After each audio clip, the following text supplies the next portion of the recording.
Hello, CNBT 1311 on this cold, rainy Friday evening. Chapter 6, Roof Systems.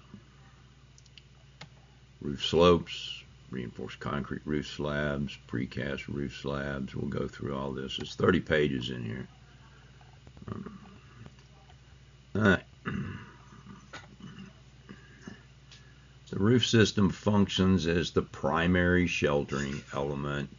Well, okay, fine. Primary. What about the walls? Wall covering. If you just didn't have any wall covering, you just open studs, I don't know that the roof would give you much protection.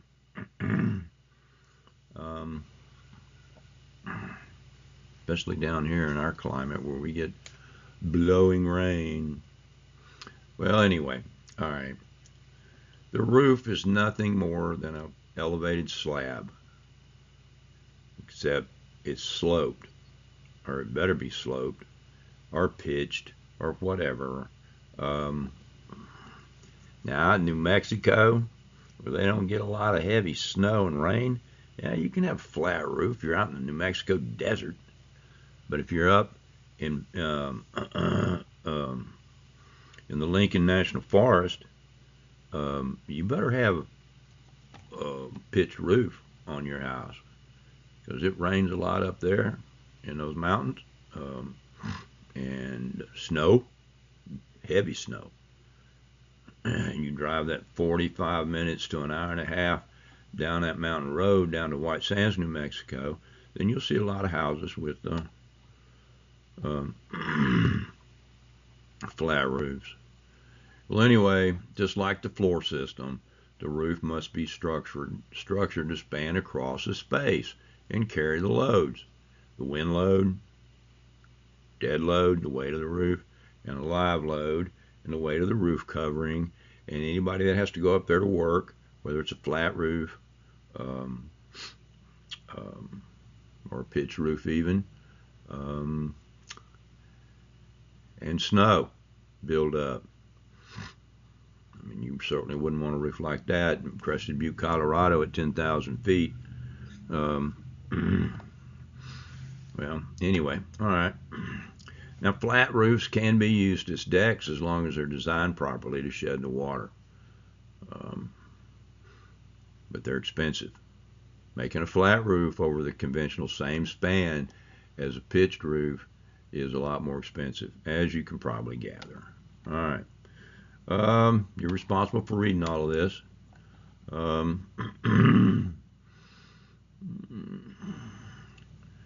We've already talked about wind and seismic loads on walls and roofs.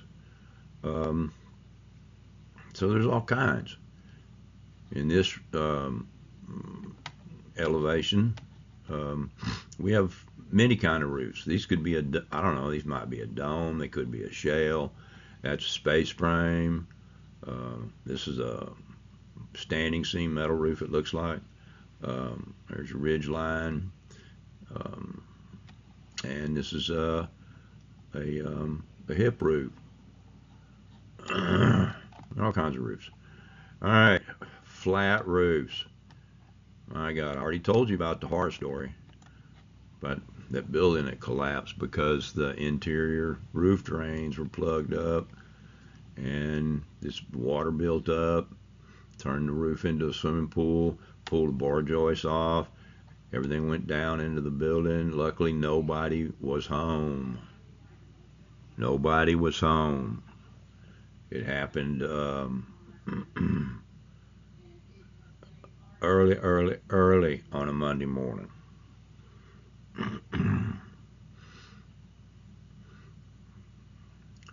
Approximately 3 hours later, and that design office would have been full of designers, drafters, secretaries, and all manner of people. And we would have had some injuries, bad injuries. All right. Your roof can be made out of timber. Flat roofs can. They don't span very far. They can be made out of wood or steel joist. Your imagination can be your guide. or they can be monolithic concrete. Depends on how much you can afford. Um, a flat roof can effectively cover a building of any horizontal dimension, and may be structured and designed to serve as an outdoor space.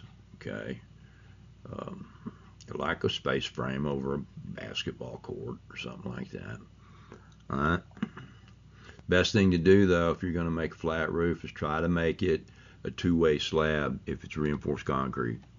And if it's a space frame, you want at least a two-way stress distribution. But that's between you and your structural engineer. All right, sloping roofs. All roofs have to slope. I don't care. You see this? Quarter inch over 12 inches. So over a 12-inch run, this roof theoretically is going to drop a quarter inch. And I guarantee you, back in Harvey, that wouldn't have been enough. That's why these commercial buildings have a main roof drain and they have an overflow roof drain. So when this water starts ponding up, it comes up over the dam ring that's around the emergency drain, and it pours like a weir into the emergency drain, and then that usually goes out to an open pipe so you can see it. So if people are paying attention, they can see the emergency roof drains are actually kicking out lots of water. That means there's water ponding on the roof. We'll get more into that in a little bit. Sloping roofs. They may be categorized into low slope roofs. That's up to a 3 and 12 pitch, or a medium to high slope roof, 4 to 12 to 12 to 12. All right. I've seen some steeper than that, but getting up on that roof is pretty sketchy. In snow country, they'll put safety bars up on the ridge of the house or the building that's got a sloped roof to try to slough off the snow. But they'll also put snow dams running the length of that roof so that when it'll give the snow something to bite to.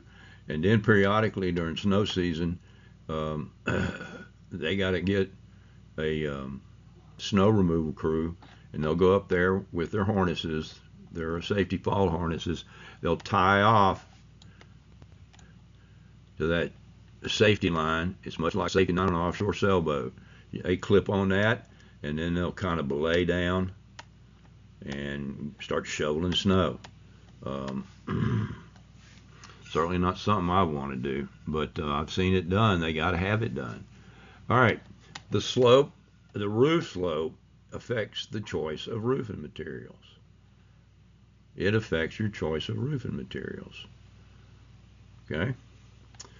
Low slope roofs require rolled or continuous membrane roofing. Medium and high slope roofs may be covered with shingles, tiles, or sheet material. All right. Now, all sloping roofs and your high slope roofs can be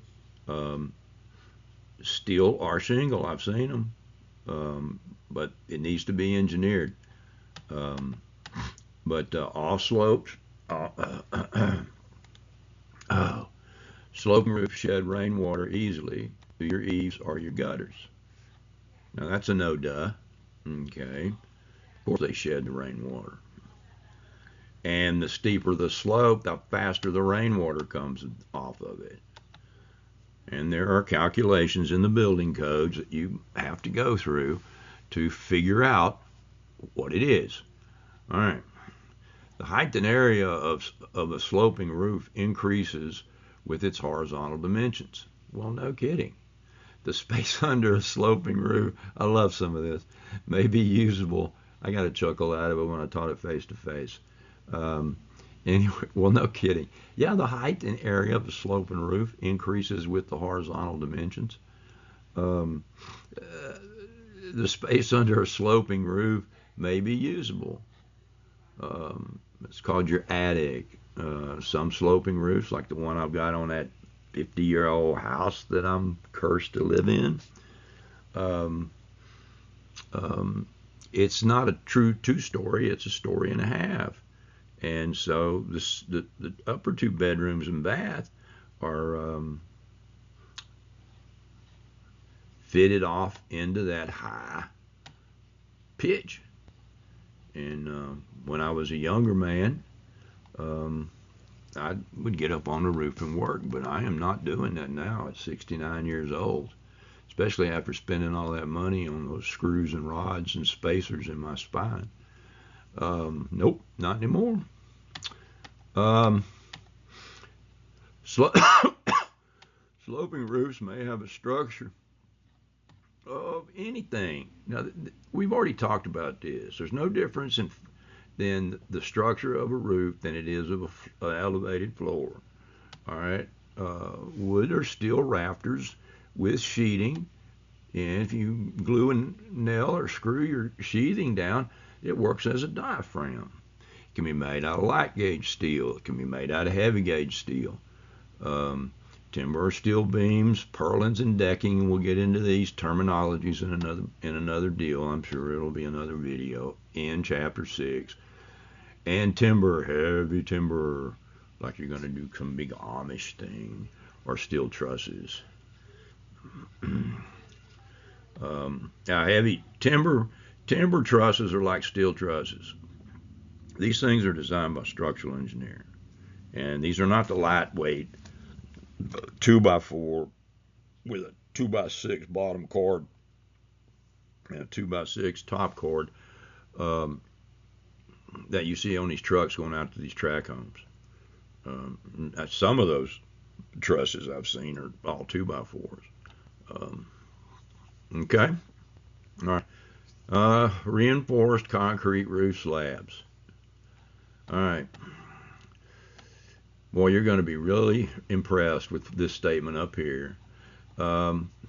These slabs are formed and site cast in the same manner as a concrete floor system. Well, no kidding. And you're going to cast your beams between your supports, whether it's a wall or a column or whatever. Roof slabs may be supported by reinforced concrete columns. And it goes through everything that we've already talked about. Roof slabs are supported by the same stuff a floor slab is. The only difference is how do you terminate the end of the roof slab. Now this is where the architect and the engineer can get real creative.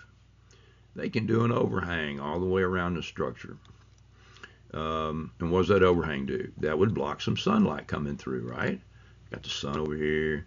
If you paid attention to the sun angle, it might help you with your solar gain in certain parts of the year. And also goes back to the site alignment if you have the ability to twist this building around on your site. All right, this is called an upturned edge or a parapet wall, okay? The edge of the slab is upturned into a parapet wall. Now, what did I tell you about rain on a flat roof? This looks like the cross-section of a swimming pool, doesn't it? Yep, does to me too. You do this, you've got to do very, very detailed hydraulic calculations on the rainfall in your area. And I wouldn't just look at the 1,000-year rain table. I would look at a 1,000-year rain table and make those overflow scuppers even bigger. Okay? Now, the safest thing is to put a slope from the high end. Let's say this is the high end, and it would slope down to the low end on the other side of the building and then run out precast scuppers in here. Or you could cast a pipe at the elevation of where your finished roof would be, and have that connect with downspouts or something to carry the water away. In a lot of those old buildings, like the Gothic cathedrals, they would have those gargoyles, you know, those funky looking things, those little monster looking things squatting down. They kind of look like my ex-wife. um, and with their mouth open, and on the back of the head they would have that copper flashing, and water would run down through the scuppers on the side of the eave of the high roofs and flow out the mouth of the gorgal. Um, so anyway, if you want to freak somebody out you work for, you go get you a picture and a detail of a gargoyle and just put it on your detail page and see if they catch it. I'm just joking, you might get fired. Don't do that. Anyway, the slab can be cantilevered beyond its perimeter supports to form an overhang. Okay, if you're going to cantilever it very far, then that structural engineer is going to say, all right, we're going to put a tapered form over here. And, okay, this, and this is flat termination. This is what I call flat termination. You go and work in the industry, depending on who you're working for, where they grew up, where they got trained, where they went to school, maybe even the building codes. Excuse me, I'm coming down with something. Even the building codes may have special names for these things. But this is a slab, roof slab termination, okay? An edge or spandrel beam can support a non-bearing curtain wall. Metal anchors may be cast into the spandrel beams to secure the curtain wall panels. We saw this on the wall skin curtain wall details. You're not going to design from scratch your curtain wall. You're going to get with a curtain wall manufacturer who specializes in this. They have their own engineers. I told you all that in the wall thing. And you'll be following their details and their recommendations, because if those walls blow in, you're going to want somebody to go with you to court, and you can say, look, I did exactly what they said. Seriously, it gets nasty. Metal anchors can be cast into concrete. We already know that. Here's flat plate. Okay, the roof.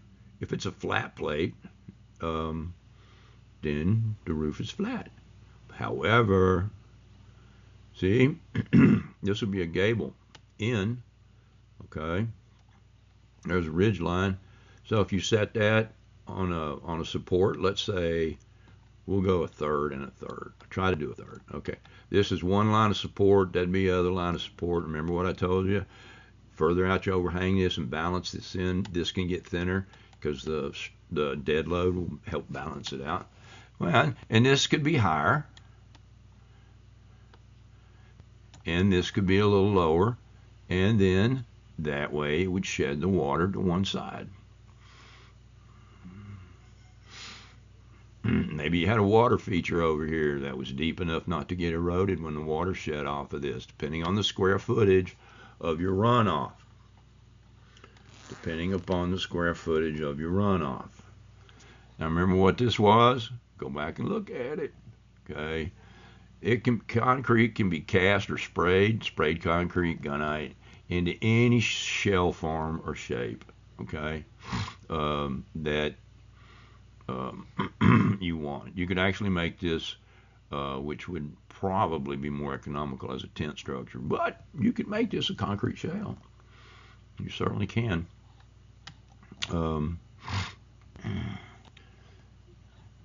But you'll use a little higher grade of shotcrete or gunite than you would for a swimming pool, because basically the swimming pool walls are a slab on grade and a wall attached. And then they come over it. So the American Concrete Institute has a whole division and specifications on shotcrete and gunite, and they separate the two.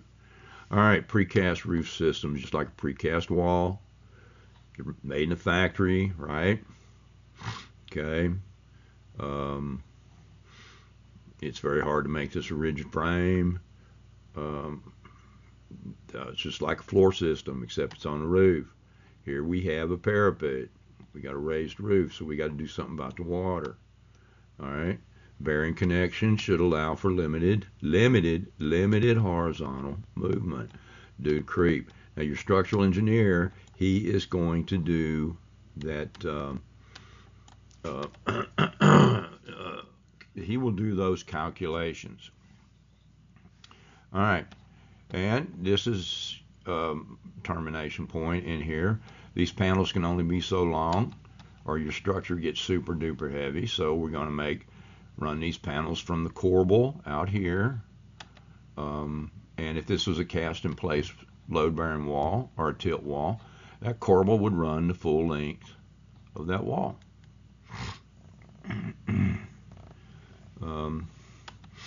And then you just bring the other panels in from this side. Remember what we do?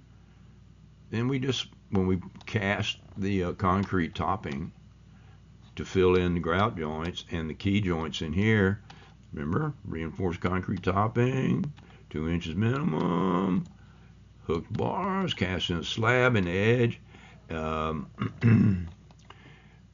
All that gets filled up. And your hook bars hook on these stirrups and go back in there. And once that concrete reaches its 28-day strength, you have a diaphragm. This roof acts as a diaphragm. And what does a diaphragm do? Well, it tells us again right here, it'll transfer the lateral forces to a shear wall. All right. All right. Now, if it's precast, it must be, what's the best word? Pre-stressed, right? Okay. We don't want post-tensioning. We don't want to have to worry about how good that crew is coming out here and doing all this. That way you put all the liability back on your pre-stressed, precast person and their engineers. And then your engineer gets with their engineers and big coordinated effort to make this stuff go. All right. Just like a floor system, what it is, it's a bearing wall. This is a corbel, okay, and a high density plastic bearing strip. We've seen this detail before with the floors, okay. An end wall, okay, that would be, okay, these are hollow, those hollow pre-stressed, and they're running this direction. They're running that direction. Well, they got to terminate somewhere, don't they? They got to terminate someplace, okay? All right. Now, I don't call this an end wall. This is side wall, okay? Because the end wall is, and don't be surprised if somebody says, well, that's not an end wall. The end wall's over here where the frickin' panel span and stresses are ending, and we got to pick them up. Now, see, I'm speaking like a structural engineer, okay? So, to me, this is a sidewall detail, which is just as important, because if you don't do your spacing right between this wall and the panel termination, how it's spaced out, you're going to have a larger gap, and you could have a propensity for a long-term leak in here, especially as you get expansion and contraction over the life cycle of the building. Again, we got reinforced concrete.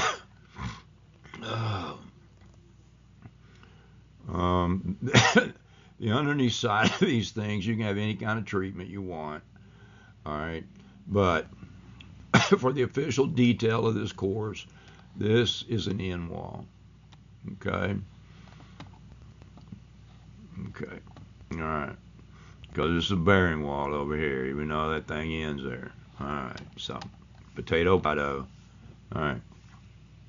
Precast structural tees, we talked about them. They can span more. You handle them the same way. You got an overhang. If you have an overhang of one of these, you got to consult your structural engineer. Now, what's he telling us here? Reinforced concrete topping on a double T with an overhang. This would be a bearing wall. Solid fill or glazed opening. I have no idea what the heck he's trying to point out here. Anyway, we got a little overhang here, okay? And how you detail this, because remember, this is a hole, this is a T, right? So if this is the exterior wall, there's going to be a space coming up through here. So you're going to have to figure out how you're going to terminate and close this up in here, okay? And what do you do? Consult your structural engineer. All right. Structural steel roof framing. This is kind of funny. Because we got structural steel, then we've got light gauge cold form framing that is still structural because it supports the building. And then you've got rigid metal buildings, which are structural, but it's not structural steel because it doesn't come out in little bitty pieces and you got to bolt it together or weld it up in the field. Heaven forbid. Some connections you cannot get around welding. We've talked about that before. All right. Again, this is no different than floor framing, except this is a roof, which means you may have more overhangs. Okay. You may have more overhangs. All right. So if you overhang the beam, just like a double T or a structural T, and you bring your wall skin up, and this is the exterior, and you bring your skin up, you may have to cut your skin, and it goes up underneath the roof deck, and you got to seal in this hole where you've just created a soffit. It's what you've done. We'll look at a soffit in a little bit. All right. So for an overhang, you'll need web stiffeners of some sort or another. They be framed within the depth of the primary beam. So here are your stiffeners. Now this is not a moment connection. This is a stiffened connection. It's a seat. So it's carrying all that dead load and live load going down, and it stiffens the web of the wide flange or the structural steel shape you're using. All right. This is a splice plate over a end beams can be tapered or lightened with cutouts. And this is an end beam that is bolted. It's got side clips, and it's bolted, and they'll shim it, make it level as they can, then torque these bolts down, and then they'll come up here and they'll lay a splice plate across the top, and and weld that splice plate to the top flange of that beam. Curtain wall panels are facing veneers, may be supported either by steel edged beams or by concrete slab cast over metal decking. And we talked about metal decking. In the floors for roof, it's no different. It's the same stuff. Structural steel can be used to frame up sloped roofs. They don't have to be flat. Let's look at some definitions. Okay. These are your roof beams. They go up through here. And then these are called purlins. These are called purlins. Purlins are going this way down the longitudinal of your roof. And the metal decking then is screwed or welded into that to be built up. Now some of you may be thinking, well, what if I wanted a concrete diaphragm roof? There's ways of casting those. We pour concrete on slopes all the time for storm drainage ditches and stuff like that. It's very expensive. My advice, if you're going to, I would use a regular heavy gauge metal decking. Treat and weld it up there like a diaphragm. The Metal Decking Institute's diaphragm handbook, your structural engineer can give you the pluses and minuses on all that. Okay. All right. Or you could lay concrete panels up here. God have mercy. Um, it's possible. It is possible. Okay. All right. This rigid frame. We've gone through this before about what makes it rigid. They taper up to the moment connection up here. This is all one big stiff framework, but it needs support going this way. It's really strong this way, but it's not so strong this way. So we already said these are purlins, right? Okay.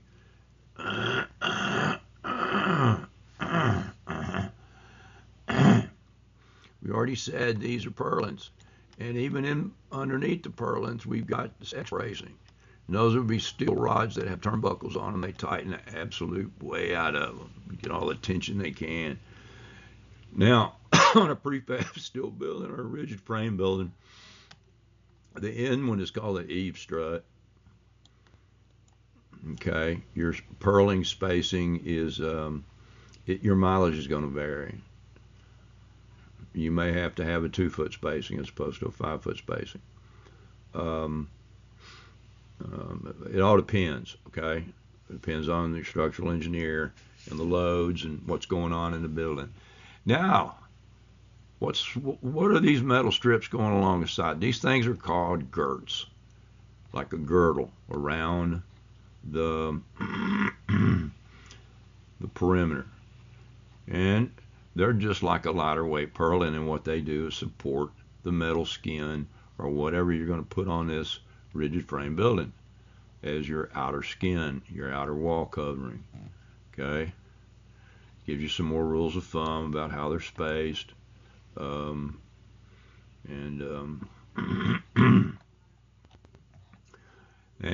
he gives you about leaving it exposed in unprotected, non-combustible construction.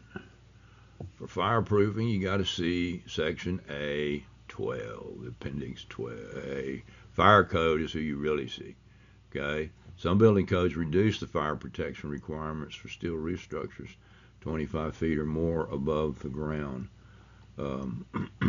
So some codes, and some insurance people won't buy that.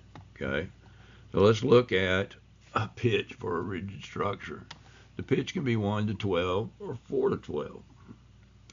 Rule of thumb for crown depth is the span span divided by 40. Crown depth is right here, from here, crown depth. Okay, so that's your structural engineer. Actually, if you're designing one of these, you're going to get on the manufacturer's website, like Mueller Building or something, and because they have their own engineering department, they've got their own CAD software, and so if your client wants one of these and he's going to put an office or something in there, you'll be spending most of your time with the office and the site layout with Mueller, because they're going to need lay down, they're going to need to be able to truck these things out, because they don't come out one piece. They'll come out split up here. They'll be split. They'll be rigid here. Okay. All right. Okay. Steel trusses. Steel trusses are generally fabricated by welding or bolting structural angles. Steel truss is no different than a bar joist. We talked about bar joist and trusses in the beginning of this book, and we talked about bar joist in floors, right? Okay.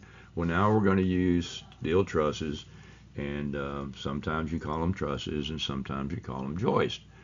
And to hold up your roof. All right. Metal or cementitious roof decking. I would use metal. I mean,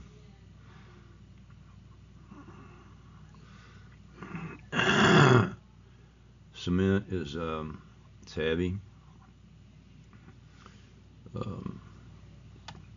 and let's face it, if you're going to be buying prefabricated trusses, then your iron workers that is a skilled trade that'll be on site, and then the metal roof will just follow suit. But you do what your client wants you to do, and your structural engineer. Let's see. Channel or W-shaped purlins, and spacing not bearing at a panel point. Okay, yeah, okay, all right, yeah. You don't want your purlins bearing at a panel point. A panel point would be right here. Okay. You let it distribute across the cord. Your structural engineer and your truss manufacturer will have recommendations for that. To prevent secondary shear and bending stresses from developing, the centroid axis of truss members and the load at a joint should pass through a common point. This is engineering stuff. This is not architectural design. This is for your engineer. He knows this, okay? It should pass through a common point. And that's what this is. The benefit of these is you can run your HVAC system, plumbing, all kinds of stuff. We talked about that, about the interior of restaurants and such. You got a steel bearing plate on top of the structural steel or reinforced concrete column support or wall, and you may you and your engineer may decide to make this a fixed structure, fixed frame, or you may let it be fixed over here and then put a bearing pad underneath it over here and let it have the ability to move this way and that way with of course a shear pin, of course, that lets it move the calculated distance of the expansion in the wind loads and such. All right. Trusses require lateral bracing in a direction perpendicular to the planes. Okay. The depth range for pitch trusses, it's the span divided by 4 to the span divided by 5. Again, these are rules of thumb. Your mileage may vary. Get with your structural engineer and the manufacturer, because depending on what type of truss, they'll span more. Depends on what type, whether it's a Pratt or a Warren or whatever, bowstring truss. A depth range for bowstring truss. This is what a bowstring truss looks like. See, it looks like a long bow, and then the bottom cord looks like the string. All right, they can span span divided by 6, or the span divided by 8.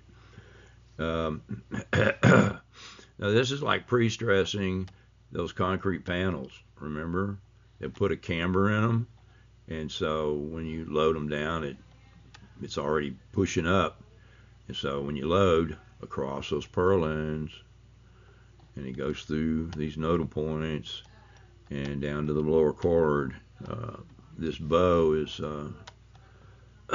certainly giving it some pushback resistance. All right, truss types. Okay. We already talked about the bowstring truss. This is a Warren truss. Okay. They try to make these as equilateral as possible, like a bar joist. This is a Fink truss. Yeah, it's a Fink truss. It's called Fink. Not funky, but Fink. These are diagonals that connect a top to a bottom cord. So this is one long piece of steel. This is one long piece of steel. And then these are connection points for these subdiagonals. All right, this is called a Belgian truss. This is a Howe. This is a Belgian. This is a Howe truss. This is a Pratt truss. Just this one, not that one, not that one. They have vertical web members, okay? They're getting lazy here. All right. this is not a Pratt. This is a flat truss. It has vertical web members just like the Pratt truss does. Okay, so this is a flat truss. So I don't want you getting confused.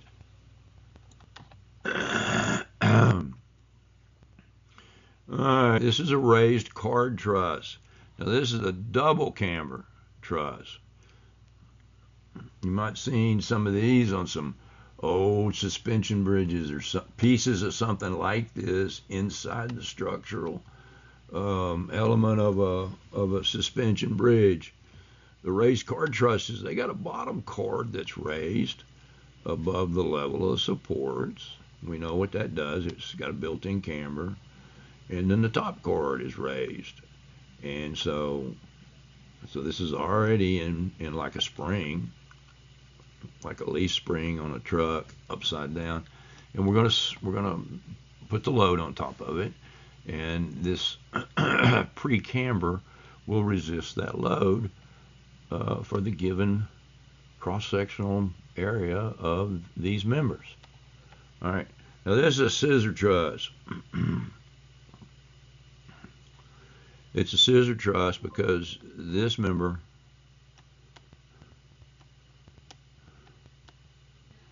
and that member go all the way across. Okay, they have tension member extending from the foot of each top cord to an intermediate point in the opposite top cord. So this is one long cord. That's the top cord, and it looks like a scissor. Okay, don't see too many of these. I don't think I've ever seen any of these used. So space frames, we've talked about space frames before in types of structures. Where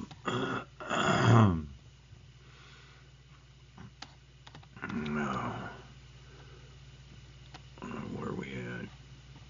I'm gonna have to go get something from my throat. We'll let's see. Space frames. Okay. Let's do space frames. Okay. I don't remember where we crossed this bridge or not. You have the triangular grid space frame. You have the square grid space frame. Then you got a hexagonal grid space frame. Okay. Think of it as a three-dimensional truss work. That's all connected. Doing the structural analysis on these things takes a pretty hefty computer program. Use a lot of differential equations and indeterminate analysis.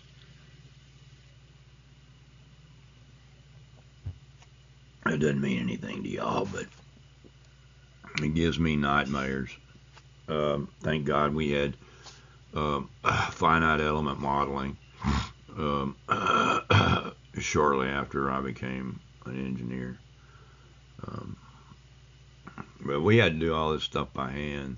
The manufacturers who manufactured these parts in these struts, they had special design software and computers, and they would design all this stuff. You tell them what your length and your width is, and if you're going to cover it with glass, or what you're going to do with it, and then they get out and they do all that engineering, and they send you back a set of certified engineering drawings. So that was nice. They can be welded connected, they can be bolted, and with these, there are companies that still make these clips. There's a company that makes these clips for making geodesic domes using 2x4s, but you don't use 2x4s for a space frame. All right, threaded connections. And all of this system here that you're seeing is a super proprietary deal. All right, okay. Most cost effective is to use round tubing, structural tubing. You're going to use these balls. Um, we had one of these on our project that we went out, and I forgot who the company was. Man, that was like a gazillion years ago. Wow. Okay, well, anyway, you know you want your space frame to be as square as possible, or at least um, you don't want it super long and narrow, okay? That can be rectangular, but the ideal would be what? A square for a two-way slab operation, right? There are several ways. It doesn't mean that it can't be rectangular. Um, Supporting a bay or space frame should be square or nearly square to ensure that it acts as a two-way structure. I just said that. All right, top card supported. That means the support columns go all the way up through and they hang on the top card. Bottom card means it's supported on the bottom card. 4-point cruciform, I'm sorry, is like this, okay? Big flat plate up there, and it's got 4 points. You pick these up. Frame capital, where the space frame comes down and hits a capital. I think that Fancy Art Museum in Paris, France, has one of these inverted pyramids going down. Anyway,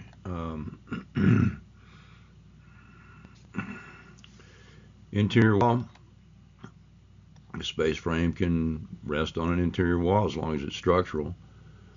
Yeah, right? Just because it's an interior wall doesn't mean it's not a structural wall or an exterior wall. Here we're supporting the top chord plane with a corbel on a reinforced concrete column. Wood panel sheathing. Again, your decking choice is up to you. I've seen some where they come in here and they install glazing glass up in here, window mullions and stuff, and they have glass so it kind of looks cool, lets light down through here if this is a big open area. Overhang rule of thumb, span modules rule of thumb. Your mileage is going to vary depending on how deep this is, depending on how much mechanical you can get run through here. Okay. All right. And there's no reason why your main structural system can't be a space frame, and then which leaves all the interior of your building, and you run a curtain wall out here and a curtain wall over here and here, and it allows you to move and change the interior layout of the building. Okay. Now, non-combustible steel construction may be left exposed if at least 20 feet. You better check your building code.